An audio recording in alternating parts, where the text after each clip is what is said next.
कड़ियों गंवर जी महबूब नगरी का एक नौजवान उभरंदड़ शायर ऐं लेखक सदाम हुसैन लिगारी जंहिंजे कलम जी खुशबू तहरीर जे रूप में मुताईं पहुचाई जग मशहूर एडिटर अदा दिलशाद अली लिगारी। तहरीर जो उनवान है अड़े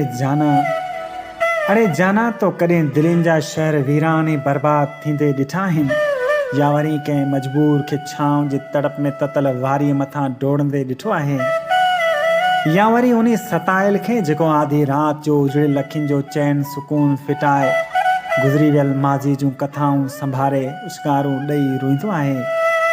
कॾहिं त उन्हनि जे दर्द में सुरकनि ऐं तकलीफ़ खे ज़रूरु महसूसु कयो हूंदो या त वरी उन फ़क़ीर जी मिठड़ी सदा खे जेको असर वेल चांहि जे कोप ऐं राति जी बचियल पारू ते टुकर लाइ ढींगरनि जे पूरनि ते अखियूं रखी सदाऊं हणंदो आहे।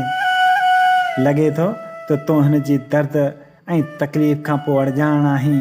शायदि तुंहिंजे नीरनि ऐं कजलियुनि अखियुनि मां कॾहिं लुड़क सदा बणिजी नाहिनि किरिया। ईअं लॻे थो त तूं वटि ख़ुशियुनि जा झोल भरियल आहिनि पर उहे ख़ुशियूं बि कहिड़े कम जूं जाना जेके ॿियनि जो चैन सुकून फिटाए कंहिंखे दर्द ॾेई हासिल कयूं वञनि या उहे टहक बि कहिड़ा जंहिंखे ज़ोरी खसे उनखे मायूस करे पोइ हासिल कया वञनि। पहिरीं तो पुॼाणा मुंहिंजा ख़्वाब ऐं समूरा सपना ॼण त कंहिं उजड़ियल वीरान डठल घर जीअं आहिनि।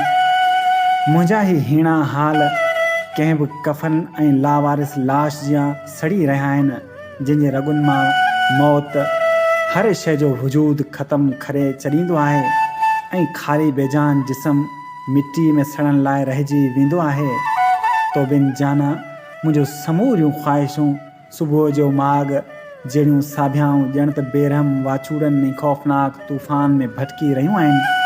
हाणे आऊं उन मुसाफ़िर वांगुरु थी चुको आहियां जेको अणॼाण राहुनि ऐं ॾुखियुनि पेचरनि ते उघाड़ा पेर करे ततल वारीअ ते डोड़ंदी कंहिं छांव जो ओसीड़ो ॻोल्हींदो आहे।